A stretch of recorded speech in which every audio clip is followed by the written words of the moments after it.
Good evening, all participants. I welcome all of you to day 15 of 1 month virtual internship cum training program on IoT project development using industry grade microcontroller. Today, I am going to deliver session on PCB design, printed circuit board design. And after end of session, we'll conduct quiz for 30 minutes. So quiz will not be repeated later on. So let us begin with the session.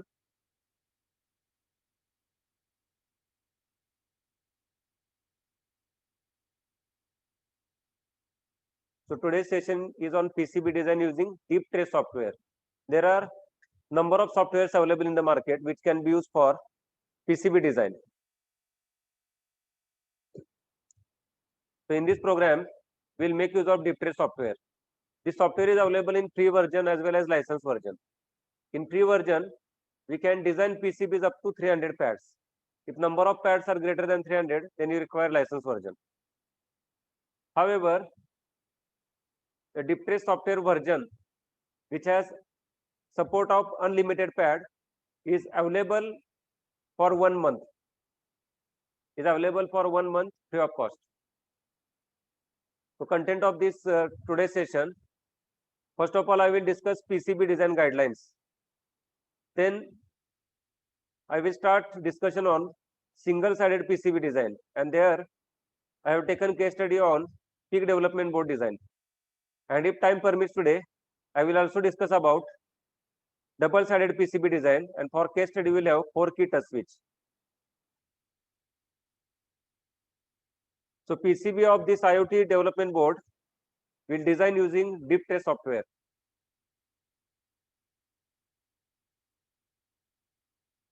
So same PIC development board without LCD display.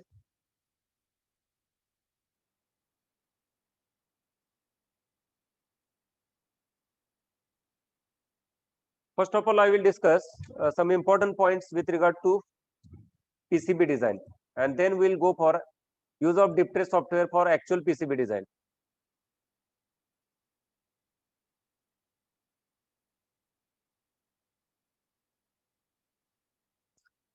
In this slide, you will see solder side of the PCB without green mask.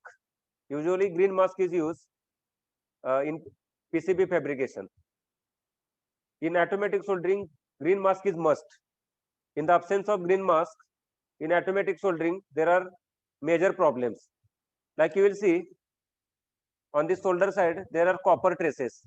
These copper lines are called copper traces. So in automatic soldering, components are on one side, especially this wave soldering. There are different types of soldering techniques. One such technique is wave soldering. In wave soldering, components are on one side of the PCB, like you will see in this figure. Like here, resistors, capacitor, you will see on one side of the PCB, and component legs are on the other side of the PCB. So this wave soldering technique is used for single-sided PCBs. They are not suitable for, especially it is suitable for double-sided PCB as well. But especially if SMD components are there, then wave soldering technique is not suitable for SMD components. As name indicates, wave of the molten solder is passed along the solder side of the PCB. So wherever there are copper pads, solder is automatically deposited. In the absence of green mask, this molten solder will be also applied on these copper traces, and solder material is usually expensive. So most of the this solder material will be used extensively in the absence of green mask, and there is another possibility of short circuit in nearby traces. So therefore, green mask is must in automatic wave soldering. Another advantage of green mask is it protects copper from getting reacted with atmospheric gases, because when copper reacts with atmospheric gases, its color changes. There is oxidation. This green mask prevents oxidation of the copper. Some PCBs developed by me. In this slide, you will see double-sided PCB. I have designed this double-sided PCB for IoT-based saline monitoring and control system. So you will see components on both sides. And I have used here SMD components. This ESP8266 Wi-Fi chip is directly soldered on this PCB. I have not used separate module of ESP8266. Then there is graphical LCD connector, microcontroller chip here. It is SMD microcontroller. Its part number is PIC18A4620. Then middle picture shows other side of the PCB, where I have soldered buzzer, connectors, capacitors, inductor, and so on. This is double-sided PCB for 4-key touchpad. Touch sensing IC is soldered on one side and touchpads are on another side. In this PCB, you will see small holes here. Look at my cursor. Small holes are here. This is called vias. Vias are plated through holes. After drilling hole, metal is deposited on the wall of this hole. Purpose of this vias is to connect copper on one side with copper on another side. So vias establishes electrical connection across two different layers. So that is the use of vias. Vias is used in double-sided PCB. In single-sided PCB, vias is not used. Ordinary holes are used.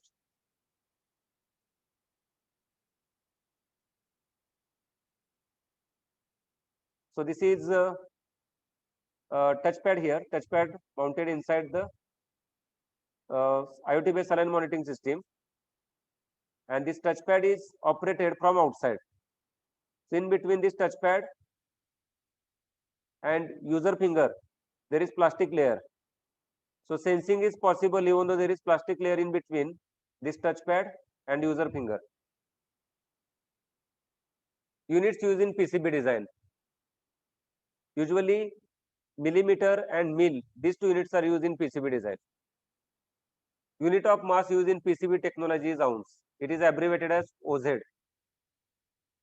Usually thickness of copper layer on PCB is given in terms of ounce, that is OZ. 1 ounce equals 28.3495 grams. So in the data sheet of standard PCBs, you will see that thickness of copper is mentioned in terms of weight, and that unit of weight is ounce. 1 mil is equal to 0.0254 millimeters. 1 mil is 25.4 micron. 1 inch is 2.54 centimeter, and 1 inch is 25.4 millimeter. Usually in my PCB design, I prefer to use dimension in millimeter. PCB material and PCB types. A basic PCB consists of flat sheet of insulating material. There is insulating material used and layer of copper foil laminated to the substrate. So thin layer of copper foil is laminated to the insulating sheet of material. So different types of insulating materials are used in PCB manufacturing. Number one here, glass epoxy.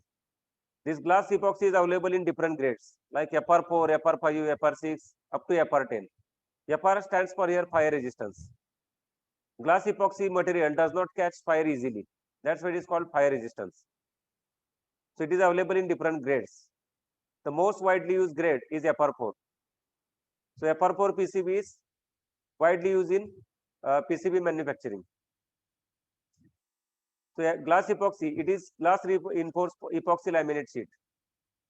Another type of PCB material is paper phenolic, and it is available in 3 grades: CM1, CM2, CM3. Another category of paper phenolic is FR1 and FR1, FR2, FR3. These paper phenolic PCBs are cheaper as compared with glass epoxy. So for example, cost of glass epoxy blank PCB is around 250 rupees per square feet, whereas paper phenolic PCBs cost around 100 rupees per square feet. Fourth one is PTAP, Teflon. Fourth type of PCB material is very expensive. For example, Rogers Corporation USA. They manufacture PCBs using this Teflon type of material, and their PCBs are very expensive, cost around 12,000 to 15,000 rupees per square feet. PCBs manufactured by Rogers Corporation are used for micro applications. PCBs are categorized into single layer and multi-layer. In today's session, I am going to talk about design of single layer PCB, and if time permits, I will discuss about 2-layer PCB. However, PCBs can also be fabricated in more than 2 layers, like 3-layer PCB, 4-layer PCB, 5-layer PCB, 10-layer PCB, and so on. PCB copper thickness. As I already mentioned, in the data sheet of PCB, copper thickness is specified in terms of ounce. So this weight of the copper can be converted into thickness. So 1 ounce per square feet is approximately 35 micrometer thickness. So in the data sheet of the PCB, if weight of the copper is given like 1 ounce per square feet, then that can be converted into thickness. So for such PCBs, thickness of the copper layer is 35 micrometer. FR4 substrates are available in 3 different thicknesses: 35 micrometer thickness, 75 micrometer thickness, and 105 micrometer thickness. In the applications where copper traces needs to carry larger current, there you need to go for higher copper thickness. Whereas in regular applications, we can go with 35 micrometer copper thickness. There is one trick to increase the current rating of the copper trace. So I will talk in subsequent slide. Conductivity of copper is 5.96 into 10 raised to 7 Siemens per meter. Melting point of copper is 1084 degrees Celsius, and density of copper at ambient temperature is 8.94 per cubic centimeter. I have shown here two different types of PCBs.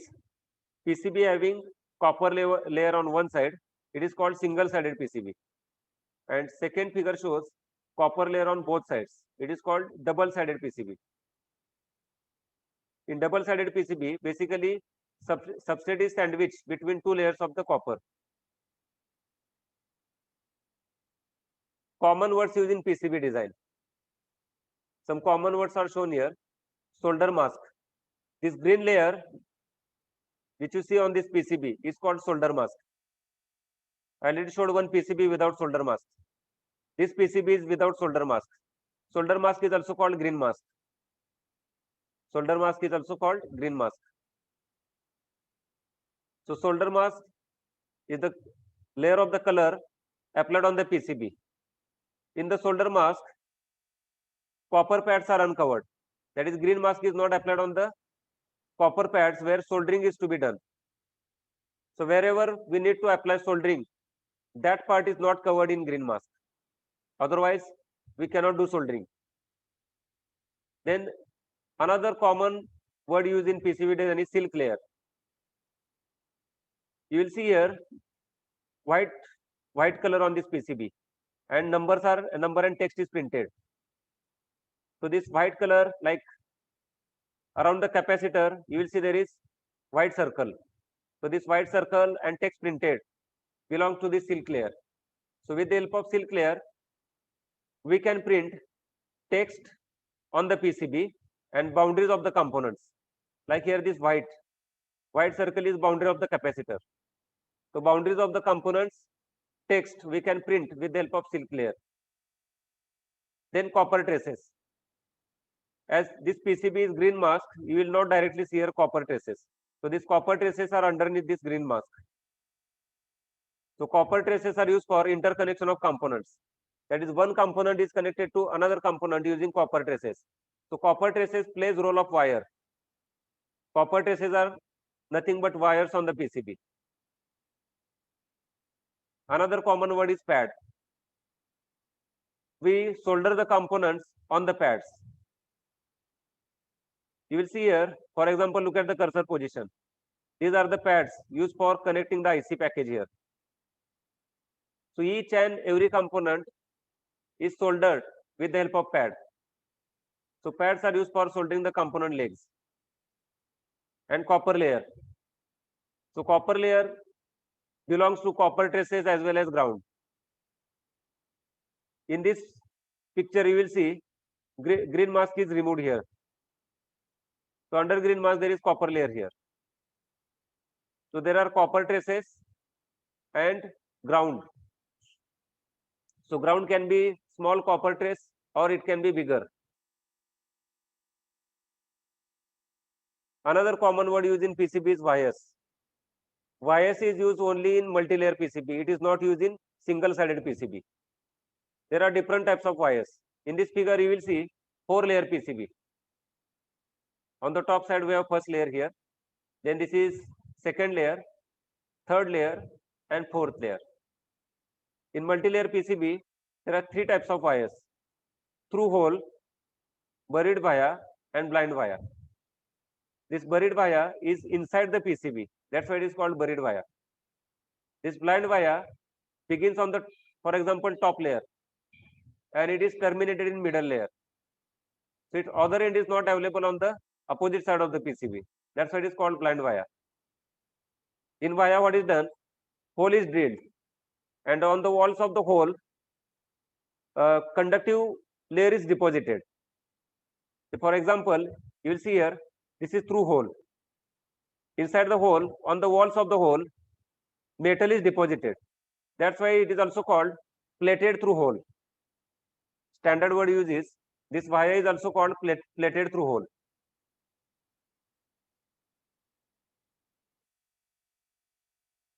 Via is also called PTH.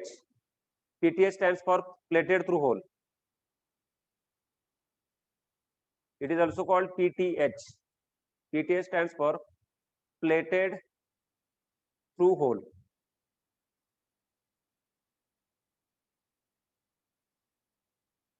Purpose of via is to establish electrical connection between two layers.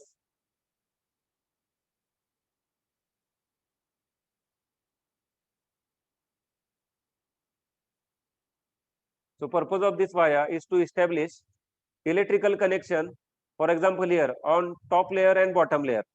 So there may be copper traces on this side. There may be copper traces on this side. And if you want to connect copper trace on top layer and copper trace on fourth layer, then this via can be used. Like here, copper layer here and copper layer here is connected using this via. Then copper layer on this side and copper layer here, that is first layer and second layer, is connected with the help of this blind via. So purpose of via is to establish electrical connection between different layers according to need. Now let us understand how to decide minimum width of the traces on the PCB. The traces which carry very small amount of current, its width depends upon minimum limit of the manufacturer. Some manufacturers have machines which can fabricate traces with width as small as 0.1 meter. So that is the limitation of the machines used for fabrication of the PCB. So lower limit is placed by fabrication accuracy of the machines used for PCB fabrication, and higher limit of the trace width depends upon current carrying capacity. All of you know that current carrying capacity of the conductor depends upon its cross sectional area. So these traces also have cross sectional area. Thickness and width together becomes cross sectional area. Let me show you here. Suppose we have PCB, cross sectional area, cross section of the PCB, and this red square, for example, indicates copper layer. So we have here this is the copper trace. This red part indicates cross section of copper trace. This is the thickness of the copper layer, and this is width. So what is the cross sectional area of the copper trace here? A is equal to W into T. So each and every copper trace on the PCB has cross sectional area, and depending upon cross sectional area, it has current carrying capacity. So if copper trace needs to carry larger current, we must calculate proper width so that this copper trace does not burn if it carries excess current. So trace width depends upon current carrying capacity. So ampacity is defined as maximum amount of electrical current a conductor or device can carry before sustaining immediate or progressive deterioration. If copper trace carries larger current and if its trace width is small, its current carrying capacity is below its threshold, then this copper trace will heat up and eventually it will deteriorate over a period of time, and after few days it will burn. So you can use the method used for calculation of current carrying capacity of the conductors, that is transmission lines, or you can use online trace width calculator. So online trace width calculator is available. Let us see how to use it. Online trace width calculator, just Google it. online trace width calculator. So plenty of sites are available for doing the calculation of this trace width.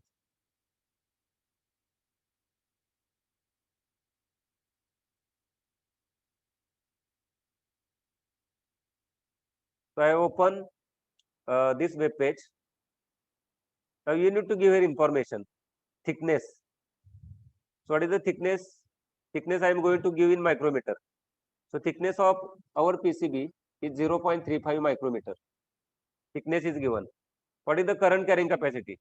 For example, I am initially taking 0.1 ampere. Trace will carry 0.1 ampere current. What is the temperature rise? Usually when any conductor carries the current, there is small rise in temperature. This rise in temperature depends upon resistance of the conductor and how much current it is carrying. Heat is due to ohmic losses. Any conductor has small amount of resistance, and ohmic loss is I square R. So this I square R loss is in the form of heat. So it is generated because of this temperature. So in the design, you must take into account what is the temperature rise for each trace. Standard practice is 10 degrees Celsius. So you can vary this temperature. So standard temperature rise taken in PCB calculation is 10 degree. Ambient temperature also you need to mention. So you mention here worst case ambient temperature. For example, I am taking 45 degree Celsius, summer season. Usually, trace length is not required for calculation. With the help of trace length, we can calculate power dissipation. Because current carrying capacity depends upon cross-sectional area, it doesn't depend upon length. With the help of length, we can calculate what is the power dissipation over the length. Now required trace width. We'll get in millimeter. What is the required trace width here? 1.25 millimeter. For how much current? 100 milliampere current, and so on. So here you will get information. What is the voltage drop for 1 inch length? Everything is given. Now if you decrease this resistance, it is taking 0.422 for a given thickness and given width. So required trace width here is 1.25 millimeter. So for external layer it is 1.24 millimeter. And for internal layer it is 3.26 millimeter. So if this trace is on the internal layer, width is larger because traces inside the PCB, there is no space for escape of the heat. So heat generated takes longer time to escape. escape. That's why trace width is little bit wider for internal layer as compared with external layer.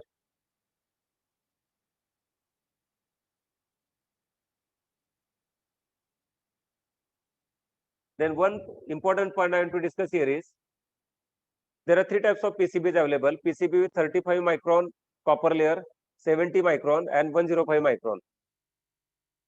Most of the PCB manufacturers, they make use of 35 micron copper thickness. Now to increase the current capacity, what you can do is you can put conducting wire where you want to increase the current carrying capacity. So in this PCB, you will see there are two relays, and these relays carry more than 300 milliampere current. So what I have done is on the lower side of this PCB, I have used one thick wire. This thick wire is directly soldered here. Using this method, we can increase current carrying capacity of the copper traces.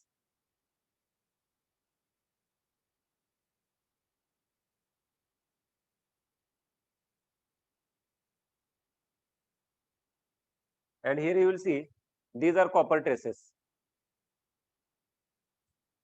As green mask is applied, you will see here green lines. So these green lines are nothing but copper traces. So copper traces plays the role of wire. They interconnect the components. Trace width calculation I already discussed. The only thing is, as current carrying capacity goes on increasing, trace width will also goes on increasing.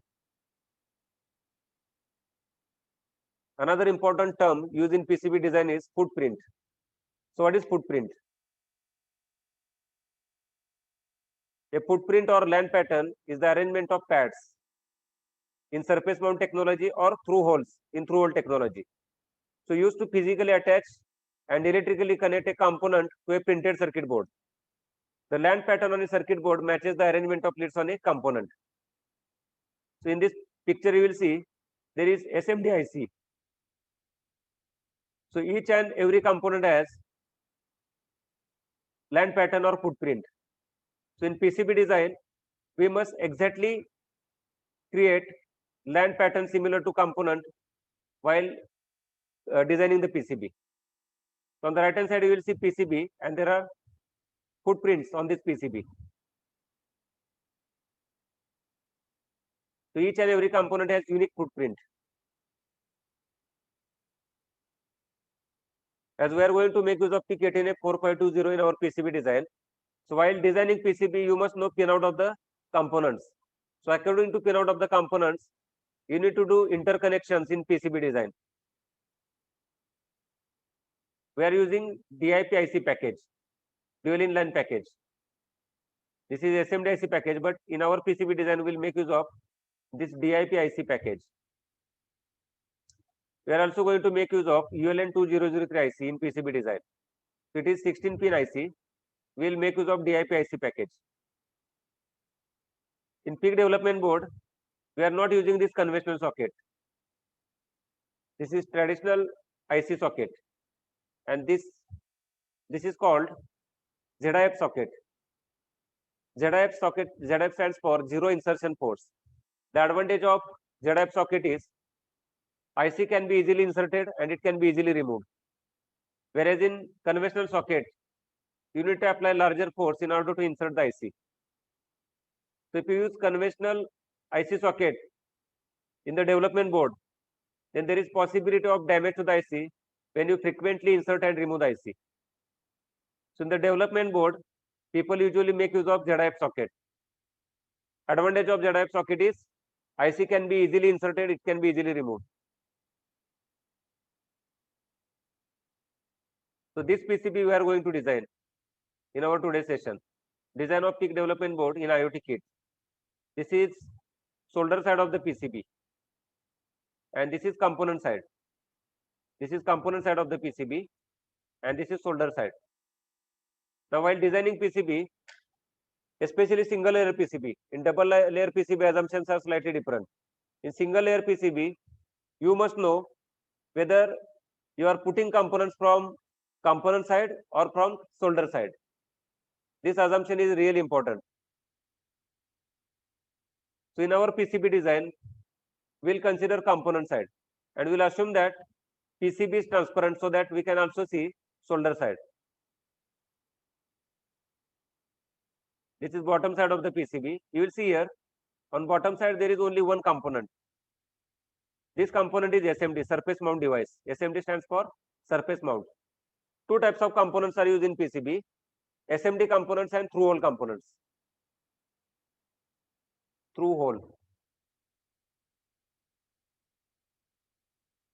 And second category is SMD. SMD stands for surface mount device. Surface mount device. Through hole components requires drilling hole in the PCB.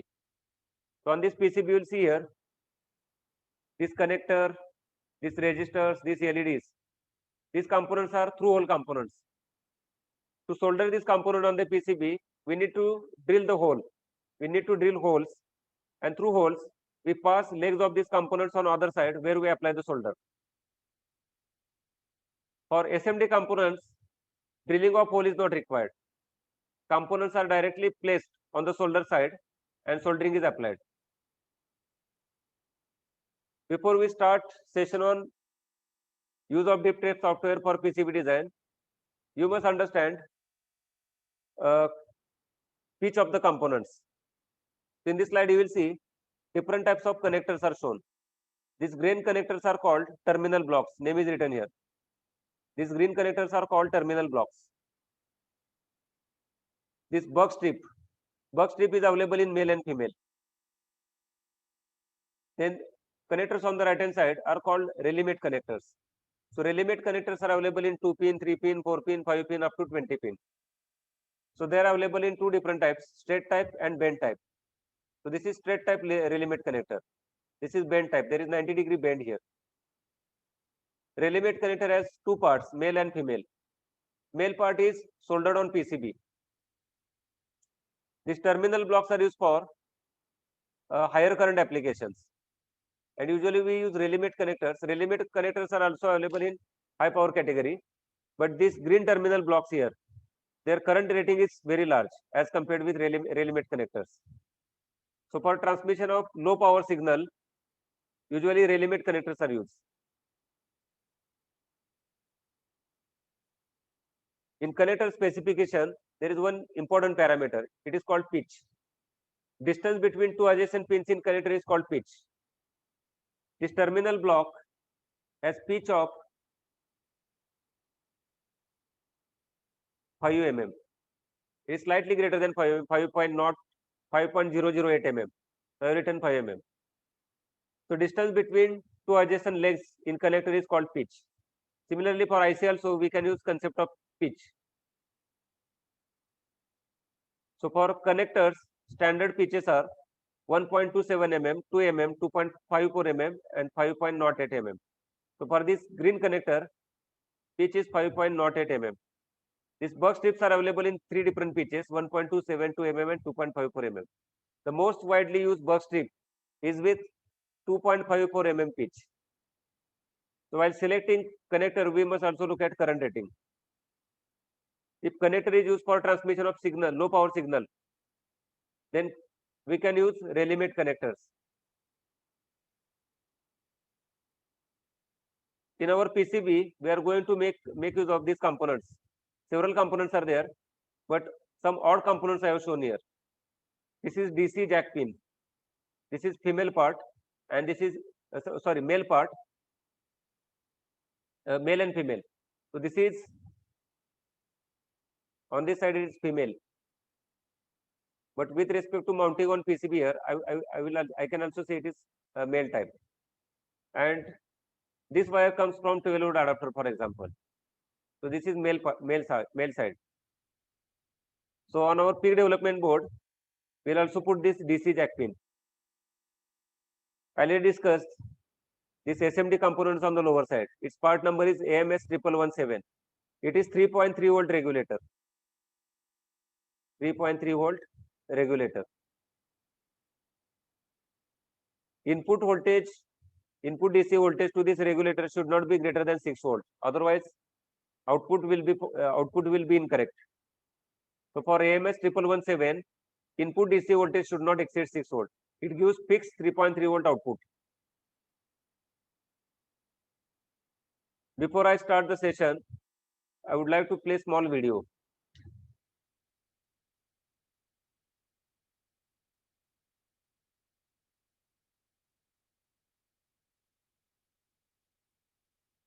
Hello friends, today we will see how to design PCB. PCB stands for printed circuit board. There are basically two types of PCBs, single layer PCB and multi-layer PCB. This is blank single layer PCB. In single layer PCB, components are mounted on one side. This is component side of the single layer PCB, and this is conducting track side. Conducting tracks are also called PCB lands. This side components are soldered. This is blank PCB without components. This is same PCB where components are mounted. This is opposite side of the PCB where soldering is done. Second type of PCB is multi-layer PCB. In multi-layer PCB, number of layers can be greater than or equal to 2.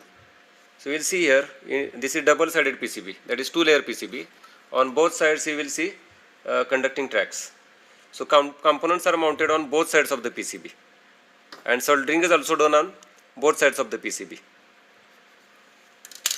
This is double-sided PCB with components mounted. You can see These are capacitors, connectors, buzzer, SMD registers here. This is other side of the PCB, Wi-Fi chip, microcontroller, some other SMD ICs. Now let us understand how to design single layer PCB. Once you understand design procedure of single layer PCB, you will understand how to design multi-layer PCB. So in single layer PCB, open the DipTrace software and assume that you are facing component side of the PCB. Once again I repeat, you assume that you are facing component side of the PCB. Second assumption is you assume that PCB is transparent. Like I have taken here acrylic sheet, it is transparent. So assume that this is PCB and this side is component side and opposite side is track side. So I have here printout. Assume that these are copper tracks. So if I put this acrylic sheet here, I can see other side of the PCB. So with this assumption, we can design single layer PCB. Like if I put this actual PCB, on opposite side you will see there are conducting tracks.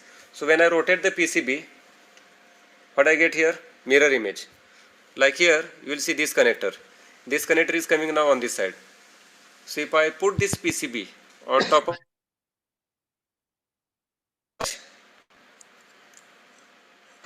from this side.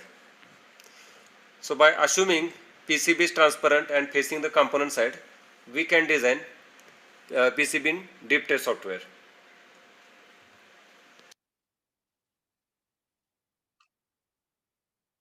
I hope you understood how to begin with PCB design. So let me open now DipTrace software. So first of all, install DipTrace software on your computer or laptop and open it. So DipTrace launcher, let us double click on it. This dialog will appear on your screen and there are different tabs here: schematic capture, PCB layout, component editor, pattern editor. Get started with video. Select PCB layout. I am using manual method of PCB design. There is another method where you can draw the schematic of the circuit and convert it into the PCB layout. The problem with schematic is many times some components are not available. So you cannot complete the schematic. Another problem is with schematic many times you do not get optimized PCB. At the beginning I tried with schematic capture. As I did not get proper PCB design after conversion, I started designing PCBs manually. So today I am going to discuss manual method of PCB design. So we'll put the component manually at required positions and we'll interconnect them. So once you select PCB layout, when you click on it, you will come across this desktop layout. So this is desktop of DipTrace PCB design software. At the top, you will see different menus, and below menus there are different icons. So with the help of different icons, we can do different operations in PCB design. To begin with, what we'll do, we'll always repair our PCB. We'll repair this PCB.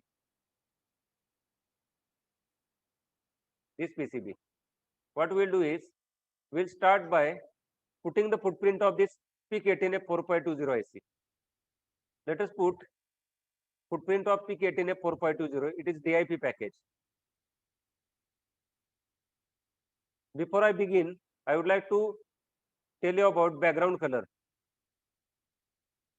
On my desktop, you will see background color is black. You can also make background color white. I prefer to use black background color. If you want to change the background color, click on the view menu. Drop down list will appear. Scroll down to colors. You click on the colors. This dialog will appear on the screen. You will see there is one list box here. What is the current background here? Black. You can make it white. And then select OK. Now my background is white.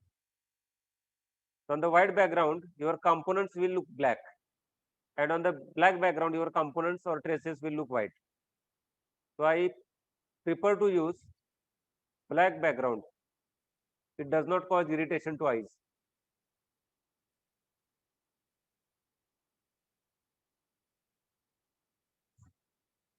Now to lay out the components, click on this icon, this blue colored icon.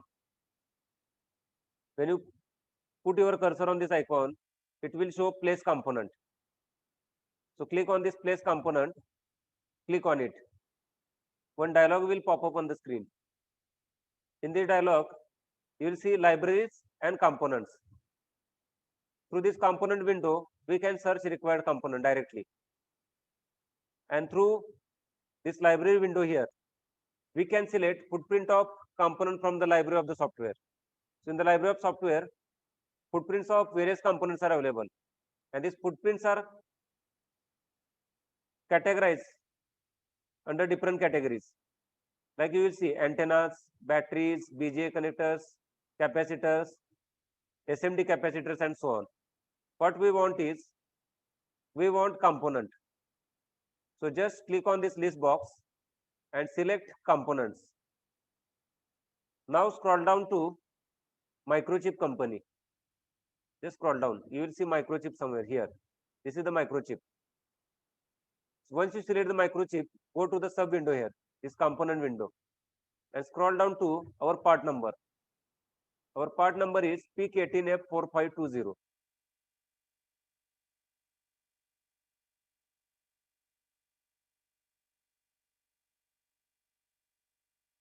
PIC18F4520.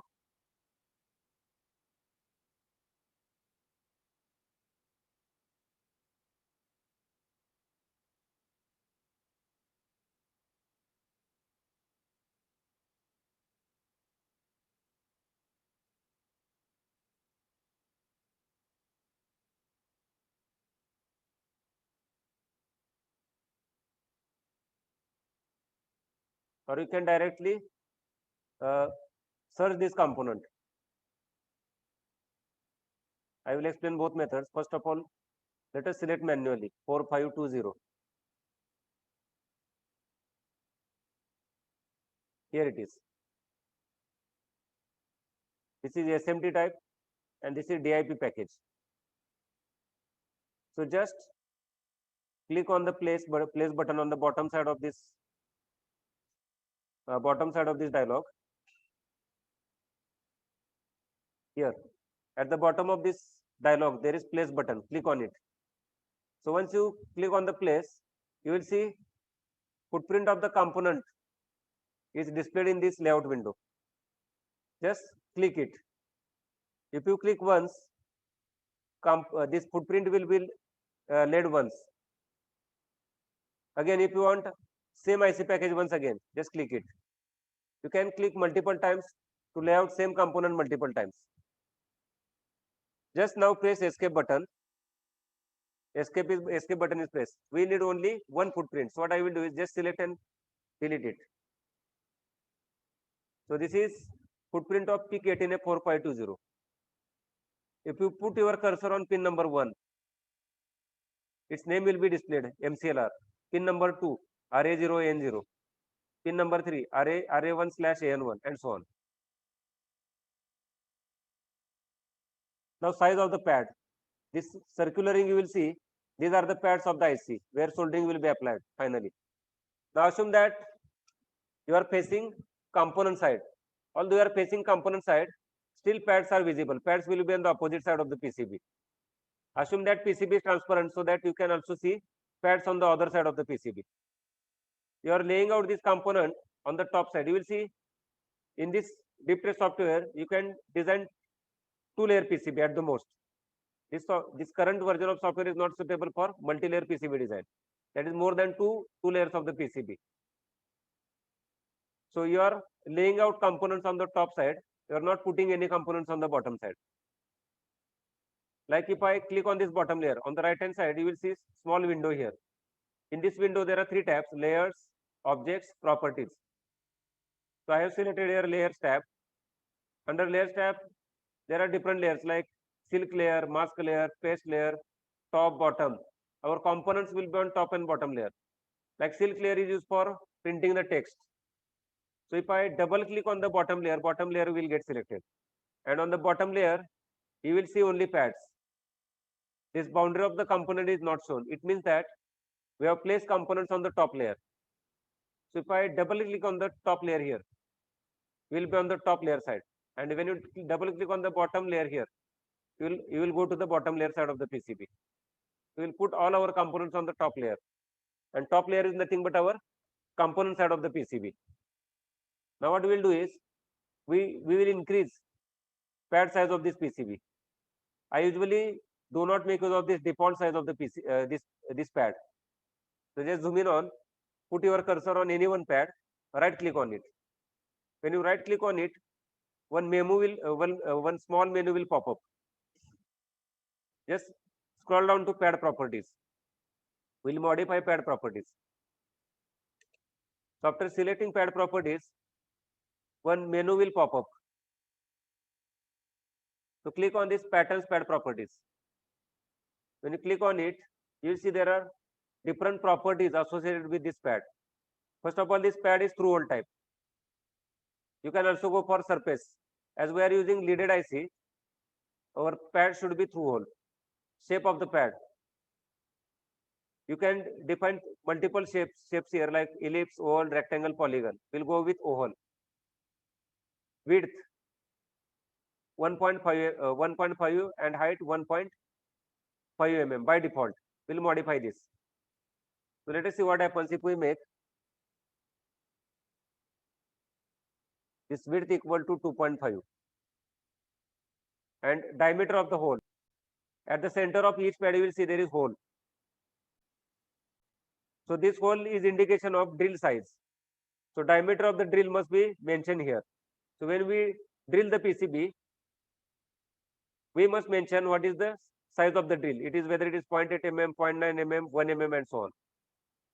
So by default it is 0.9 mm.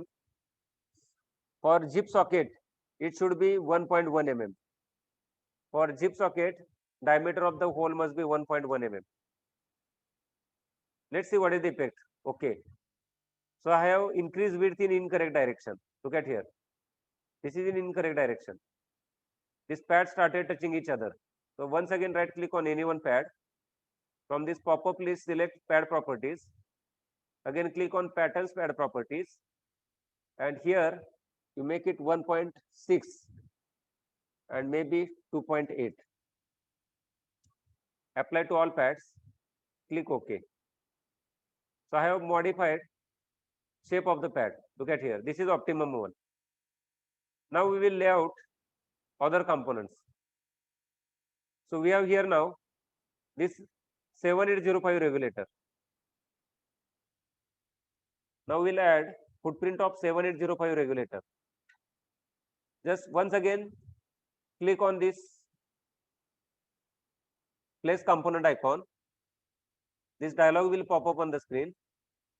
What we want to do is, now we want to search footprint of 7805 regulator. So what I will do is, instead of manual search, I will do auto search here. So click on this filter of here. I have clicked on this filter of list box. One more dialog will pop up. I will select here search category all libraries and search for component. I am searching for component. You can search for component as well as pattern. Name of the component L7805. This 7805 regulator L78. L means low dropout. So part number is L7805. Click on the apply filter tab. Search is started.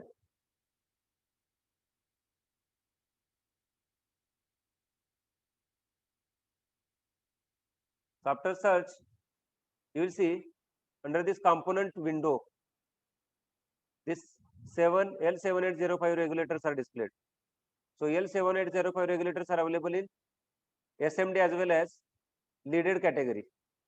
So we'll use here this first part L7805AB. Now what you do is click on the place button. Click on this place button. The moment I clicked on the place button, cursor is changed with component footprint. Just click once and after that hit escape key. If you do not hit escape key, same footprint will be laid out again and again. So press escape button. Now you change orientation. So you require good knowledge to lay out the PCB components on PCB. That you must cleverly lay out the components.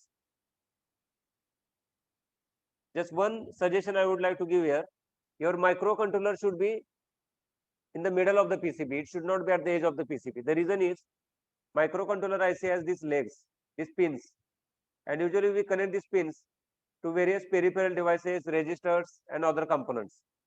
So if your IC is at the one side of the PCB, you may not be able to use one side of the microcontroller IC.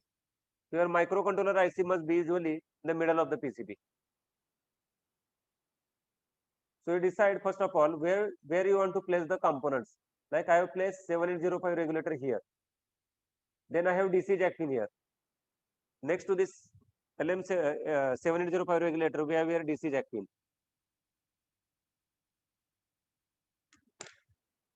Now we'll select footprint of DC jack pin. So name of this DC jack pin in this library is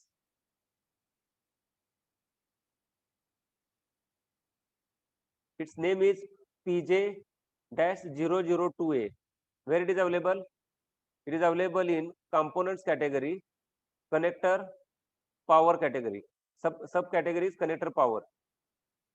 So go to the DipTrace software, click on this place component icon. This dialog will pop up. Select here component category. Then subcategory is connector power. Here, connector power. I have selected it. And then what is the name? PJ-002A. PJ-002A. I have selected. Then place.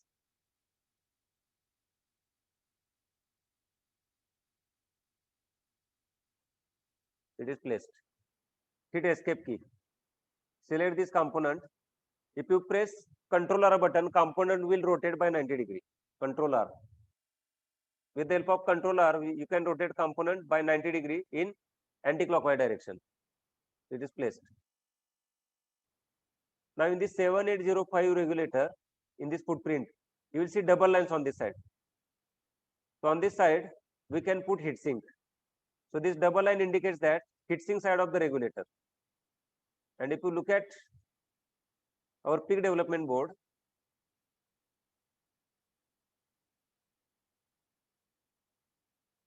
regulator is on this side. So we have correctly placed footprint of this 7805 regulator. This is footprint of DC jack pin. It has 3 legs. Already I showed you photograph of jack pin.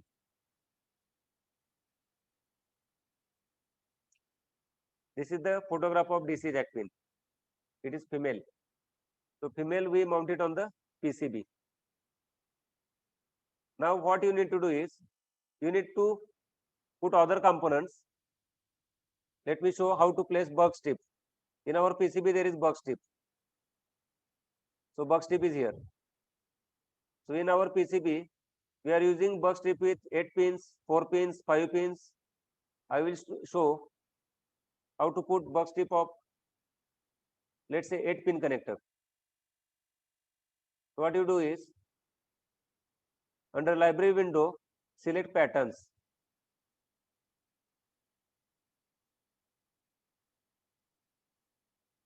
Okay, I am headphone selected, sorry. Maybe problem, screen is not visible. What is the problem? Screen is not visible. Okay, there is problem seems to be with my screen. Let me correct.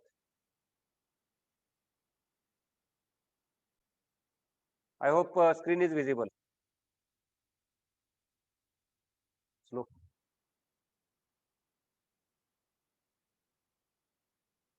So I will repeat some part.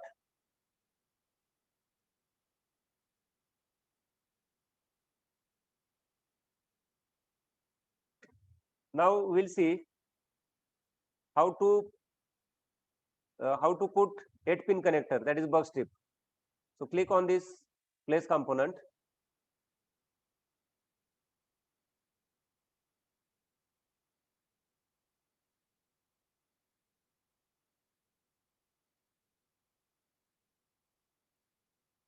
Then I am selecting the general category.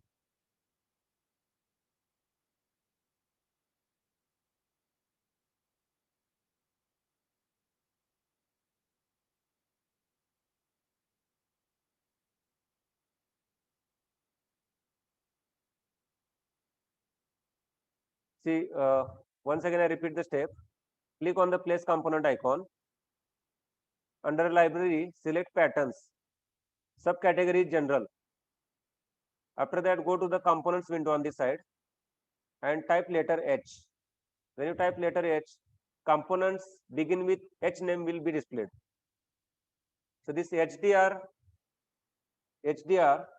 dash 1 by 2. So this footprint is for 2-pin buck strip. HDR 1 by 3, 3-pin buck strip. HDR 1 by 4, 4-pin buck strip, and so on. It is also available in 2 by 12, 2 by 10, 2 by 8, and so on. What I will do is I will select 1 by 8 buck strip. 1 by 8. Place. Just place it. Hit escape button. Now rotate this.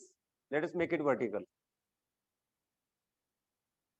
The way we have modified shape of this pad and dimension of the pad, similarly, you modify dimensions of the pads in this buck strip. Now you start connecting the pads in IC and pads in this connector. To connect the copper trace between the pads, go to this route manual. Look at the cursor position. We have here one icon. This icon is route manual. Click on it. Click on it. Your cursor will change to positive sign. Just put your cursor on one pad of the any component and just drag the mouse button. Go to the another pad where you want to connect the trace, copper trace. Just click it. Now here we have connected this copper line. So this white line that you see here is nothing but copper trace or copper line on the PCB. Likewise, you do the connection between these various pads here like this. So in PIC development board, we have connected 8 pins of port B to this 8-pin connector. Now let us understand how to modify trace width. As I already said, minimum width depends upon minimum fabrication accuracy of the manufacturer. However, if you go with smaller width, your traces will not be properly fabricated. Usually I use trace width in between 0.6 to 0.0 mm for low current traces, and for high current traces I go beyond 1.5 mm or 2 mm. So what we'll do is we'll use 0.7 mm. So what you do is just drag the mouse and select all the traces here. I repeat the step. Just drag the mouse button like this. I have selected all 8 traces together. Now right click on it. Right click on any one trace. One menu will pop up. Scroll down to trace width. Here. Scroll down to trace width. By default, trace width is 0.3 mm. Select custom. Select custom. I am putting 0.7 mm trace width. Okay. So your trace width is increased. Now what we'll do is we'll connect output of 7805 regulator to VCC pins. In PIC microcontroller, there are VCC pins here, VDD. Pin number 11. Pin number 11 is VDD, and another pin is pin number 32. So we have one VDD here and another VDD here, opposite side. So we need to connect these two VDD pins. So again, click on the route manual icon. Start drawing line from pin number 11 to pin number 32. So these two pins are VDD pins. It is indicated here. Similarly, connect VSS pins, that is ground pins, like this. So these pins are connected. Let's see other components in our PCB. We have here 5-pin buck strip. We have here electrolytic capacitor. So we have here electrolytic capacitor. I need to do it fast. So now select electrolytic capacitor. Click on place component icon. Select here capacitor. Our capacitor is circular.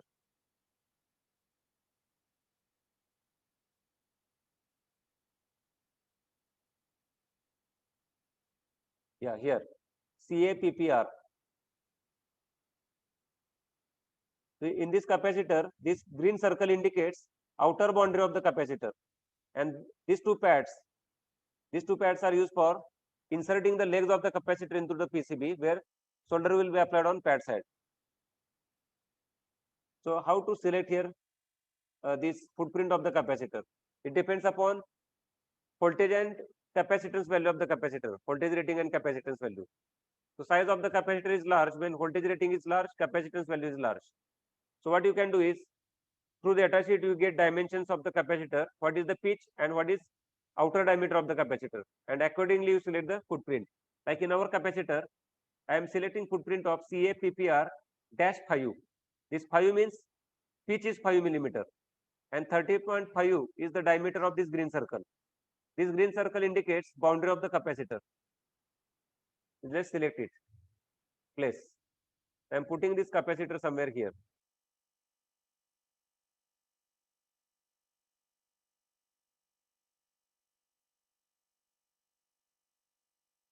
As we are using zip socket, this zip socket is extended beyond this IC. Look at here. This is the additional portion. So we must leave sufficient space here. So we can check what is the space between this edge of the microcontroller IC and this capacitor. So there is one tool available here for measurement. So look at the top side, top left hand side corner here. There is one blue icon here, second icon from the left hand side. Measure. Just click on this measure icon. Put your cursor from where you want to do the measurement of the distance. So I have put here pin number 1 of the microcontroller IC.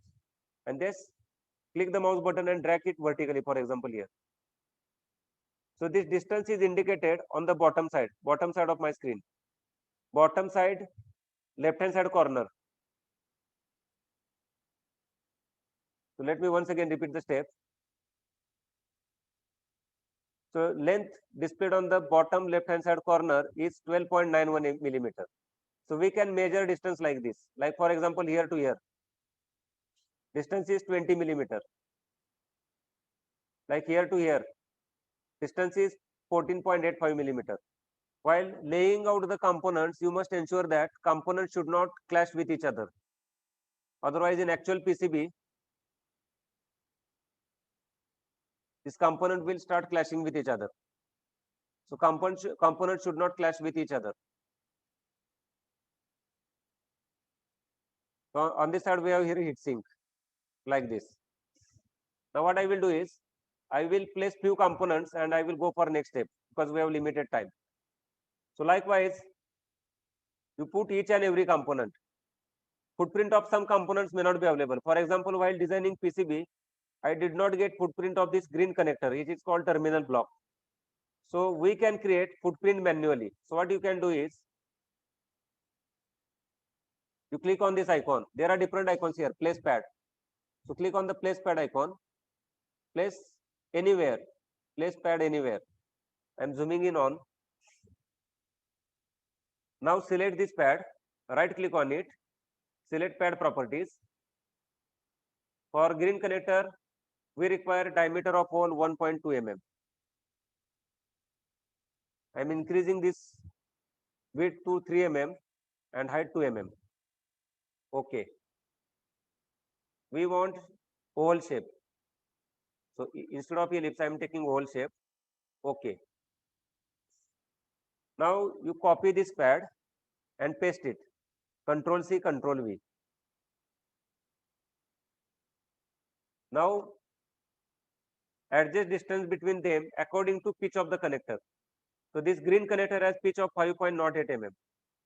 So just you select these two pads together, go to the edit menu, click on it and scroll down to align objects. We want to align these objects vertically. And what is the spacing we needed here? Spacing between the holes. Distribute equally. Let's see what happens if I keep spacing between 5.08, 2.5. So I will timing I will keep 2.5. Apply. So let us measure the distance between two. It is 4.5 mm. And if I measure from here, boundary, it is 2.5 mm. So boundary to boundary is 2.5 mm. We want hole to hole. Hole to hole 4.5 mm. So we need to modify it. Edit, align objects.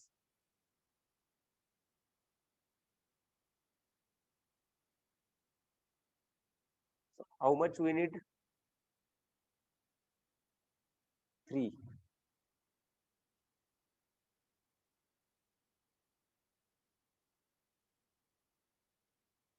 It is exactly 5 mm. Instead of 5.0 mm, I am taking 5 mm. Still it will work. Now select both pads together. You put cursor in such a way that pad color becomes blue. I repeat the step. You select both pads together like this. You put your cursor on any one pad and color of one pad should become blue. So once pad color turns to blue, right click on it. One menu will pop up. You scroll down to group. Scroll down to group. These two pads are grouped together. So if you move it, two pads will move it all together. And once you group the pads, you will see typical boundary, blue boundaries appeared across these two pads here. And there is one cross sign. So this indicates that these two pads are grouped together. So when footprint is not available for any component, you can manually create the footprint. Like for ESP8266, I did not get footprint in DipTest software. So by measuring the, by going through the data sheet, in the data sheet dimensions of footprint are given. So I refer the data sheet of ESP8266 and I manually created the footprint. So whenever footprint is not available, we can create on our own by putting the pads, something like this. Now what I will do is, I will open already designed PCB.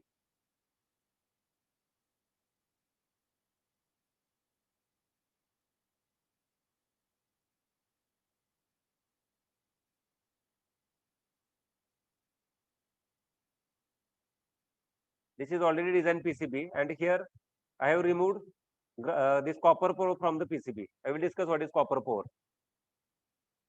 Let me show this component. This is footprint of AMS 1117 regulator. Its footprint is available in the software, but initially I could not get it, so I created manually. Footprint of this tactile switch. This is the tactile switch. Footprint of tactile switch is not available in software. Keyword may be different for searching the components. So what is the tactile switch? Let me zoom in on. This switch is called tactile switch. This switch has 4 legs. Tactile switch. So it has 4 legs. So in this PCB, you will see I have created 4 legs. I measured distance between the legs, that is pitch, and accordingly I arrange distance between 4 pads. So these 4 pads together creates footprint for tactile switch. In tactile switch, 2 legs on each side are short circuited internally. So that's why you will see here these 2 pads I have connected with copper trace. These two pads I have connected with copper trace. This is here 7805 regulator. Middle pin of 7805 regulator is ground. When you put cursor on any trace, it will be displayed in blue color. So blue color indicates that all these lines are connected to each other. Like if I put it here, so two lines will be displayed in blue color. So multiple lines connected between pads is called net. Like here, these two lines together becomes net. If I put cursor here, all the blue lines that you see connected between pads, it becomes net, NET. So if you right click on any one trace here, like this, any one trace, then its net number will be displayed here at the top, net 1. This is net 1. If I click it here, it is net 3. So just click on any trace. If I click it here, in the pop-up menu, you will see net 4. So each and every net has unique name. So here we have footprint of trimmer pot. So where is our trimmer? This is trimmer pot. It has 3 legs. So its footprint is available. I have directly used footprint. What I will do is at the end of this session, I will upload this PCB file on Google Drive. Just download and go through it. So we have here footprint of this trimmer pot. We have here ULN 2003 motor driver IC. And what I mentioned that we are facing the component side of the PCB and pads are on the opposite side, traces are on the opposite side. But think PCB is transparent so that you also see traces and pads on the opposite side of the PCB. So this is RB7 pin. This RB7 pin is connected to pad of this box strip. This is RB6 pin, RB5 pin, RB4 pin, RB3 pin. So we have here 8 pin box strip. We have here footprint of 4 LEDs. This is footprint of 4 LEDs. Standard pitch for LED is 2.54 mm. So with the help of measurement tool, if you measure distance between poles of this LED here, it is 2.54. It is displayed. Let me zoom in on. If I measure the distance here, distance between two holes, it is 2.54 mm. For box strip also, this distance is 2.54 mm. Here, for IC, distance between two pins is 2.54 mm. So standard pitch is 2.54 mm. For some components, this pitch is different. Now just do interconnections like this. This is the VDD pin. VDD pin of this IC. So it is connected to this VCC pin here. And this VCC pin, we have 5 volt. So output of the 7805 regulator is available here. Look at cursor position. We have 5 volt available here, like this. Now understand how to give names to the components. Like this is the register. So register is also available in this library. You can select it. Just double click on this register package. Double click on it. One dialog will appear. You can give here name. If you are using 2.2K register, in the right edit box, in the name edit box, write 2.2K. If you are using 1K, then just write 1K. Then you select, click on this markings tab. Click on this marking tab. Decide where you want to display and what you want to display. Like show category is default, none, name, reference, value, pattern, and so on. What we want to display is name. Where we want to display? At the center. So we want to display it at the center. Okay. Now it is 1K. If you do not select center, top. If you select top, name will be displayed on the top of this component footprint. So I am selecting center. You can give names. How to give name? There is provision here. There is one icon here on the top side of this desktop. Look at your cursor position. ABC is written here. So when you click on this, you can type text here. So let me type ground. What is the color of this text? White. The text which is used in silk screen, it is indicated in green color here.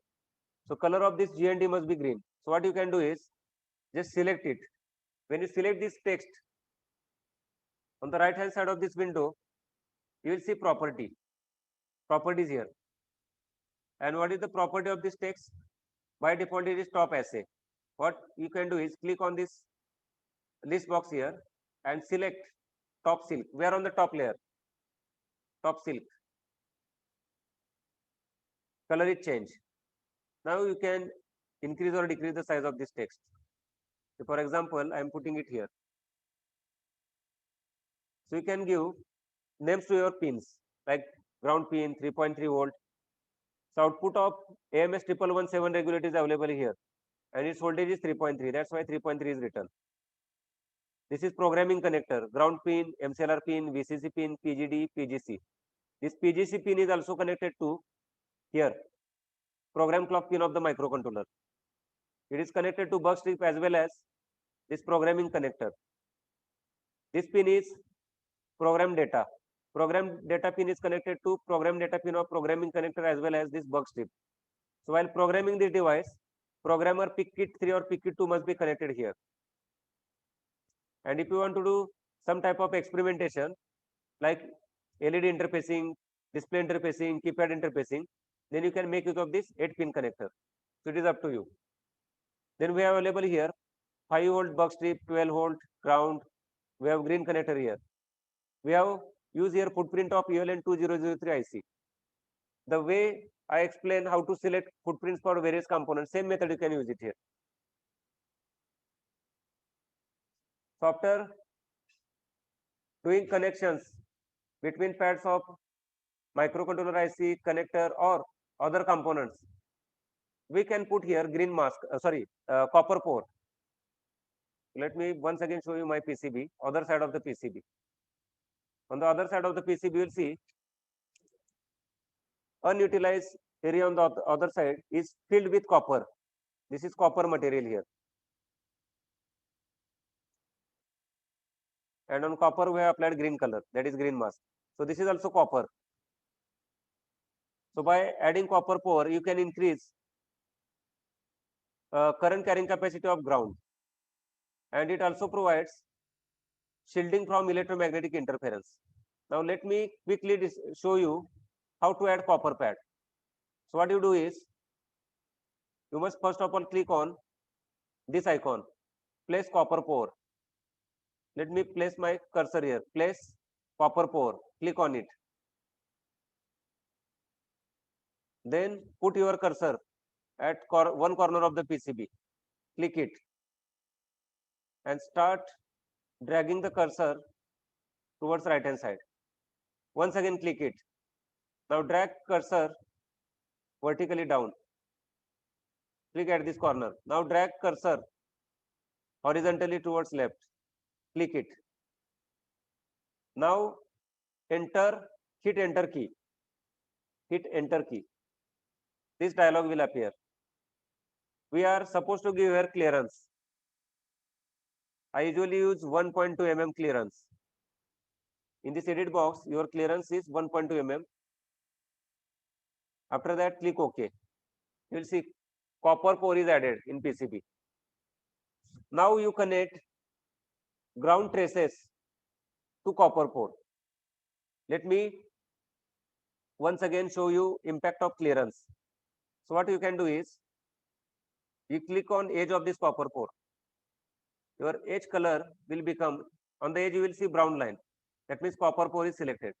Now right click on it. Put your cursor on edge of the copper core. Right click it and select properties.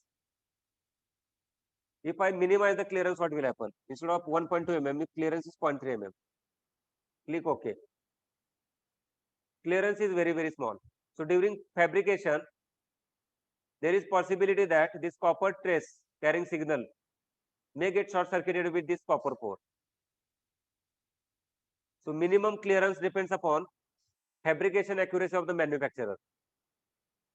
So I usually use 1 or 1.2 mm copper clearance. So once again, right click on it, properties, and make copper clearance 1.2 mm. Okay. Next, you first of all check what is the name of the net connected to the ground. This is our ground net. And what is the name? If you put the cursor, net name will be displayed. It is net 1. I repeat the step.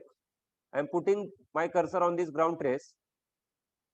The moment I put the cursor, you will see name is indicated in the, this name is pop up here, that is net 1. So name is net 1. Now once again, go to the edge of the copper core, right click, select properties. In the dialog, there are 3 tabs: pouring, connectivity and border. You select connectivity. Select connectivity. Connect to net. By default, none is selected. So click on this list box and select net 1 because our all ground traces are on net 1. Select net 1. Click OK. Now what happens is that your ground traces are part of this copper core. Look at here. All your ground traces are part of copper core. Advantage of copper core is we increase current carrying capacity of the ground, and second advantage is it minimizes electromagnetic interference. You put here 4 pads at the 4 corners for mounting hole.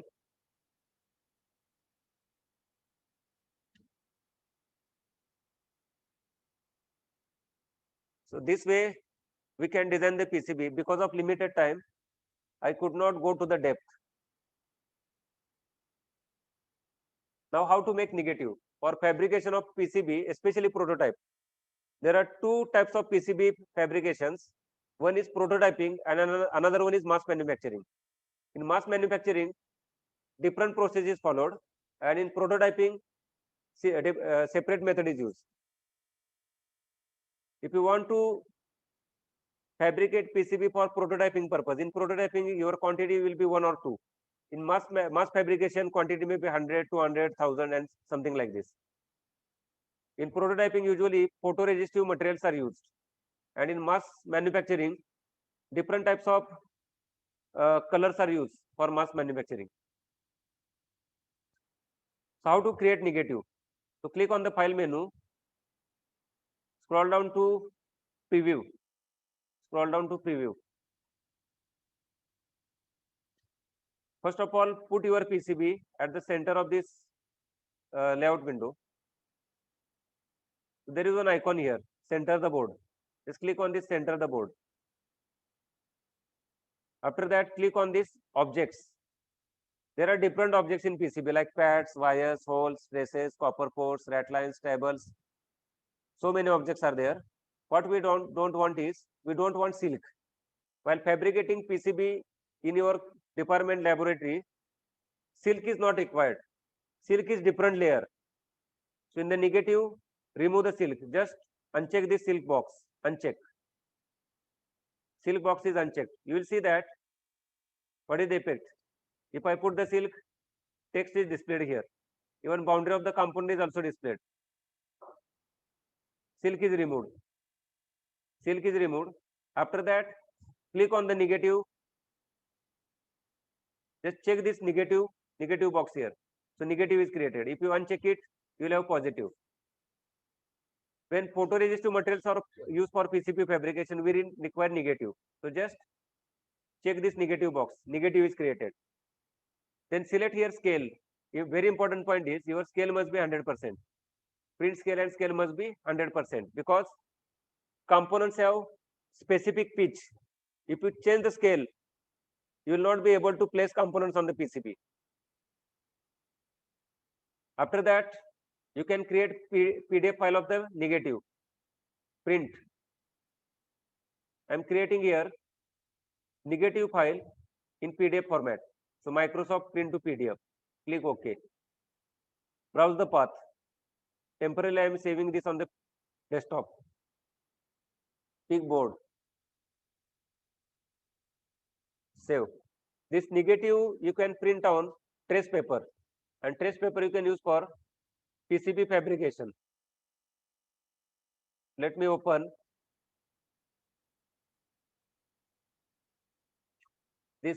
PDF file. In this PDF file, we have this negative of the PCB. So for prototyping purpose, we use negative of the PCB. What I will do is I will end today's session here. Questions I will take up tomorrow on PCB design. So what we'll do is we'll go for quiz.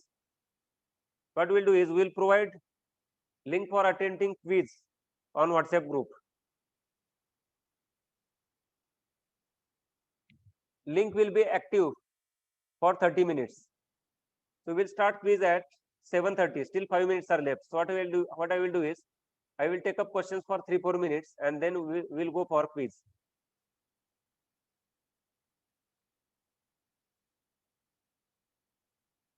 So today there are so many questions in the chat box.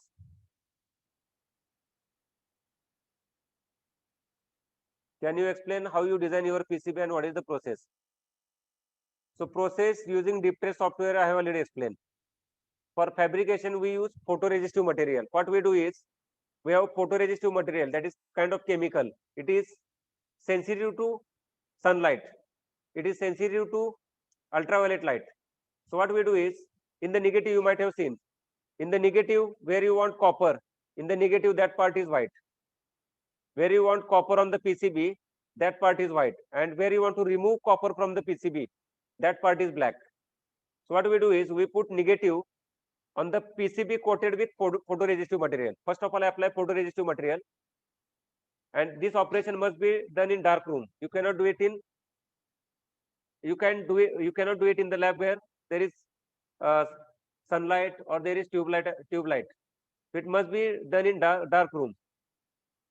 In dark room, you are allowed to use only red light. So you can make use of red colored LEDs in your PCB lab. So in dark room, what you can do is first of all apply photoresistive material on your PCB. Put it in the oven. First of all dry it.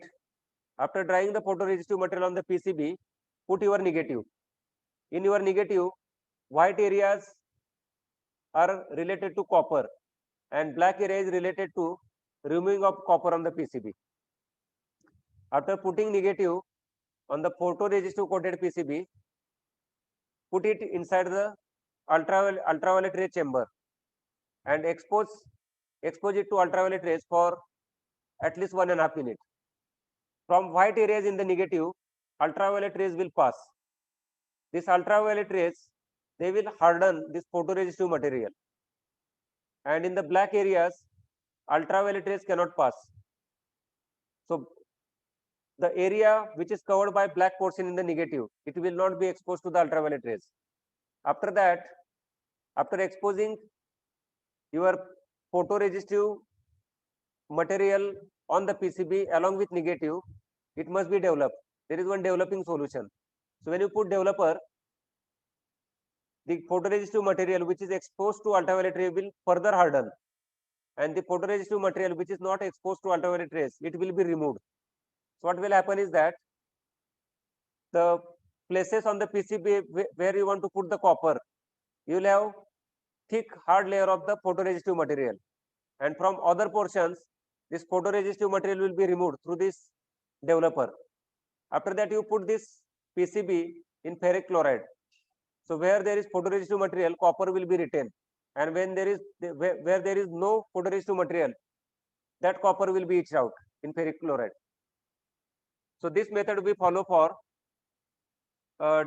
developing 1 or 2 PCBs for prototyping purpose. But for mass manufacturing, I outsource PCB manufacturing. So we'll now go for quiz. So we'll put link for quiz in your WhatsApp group.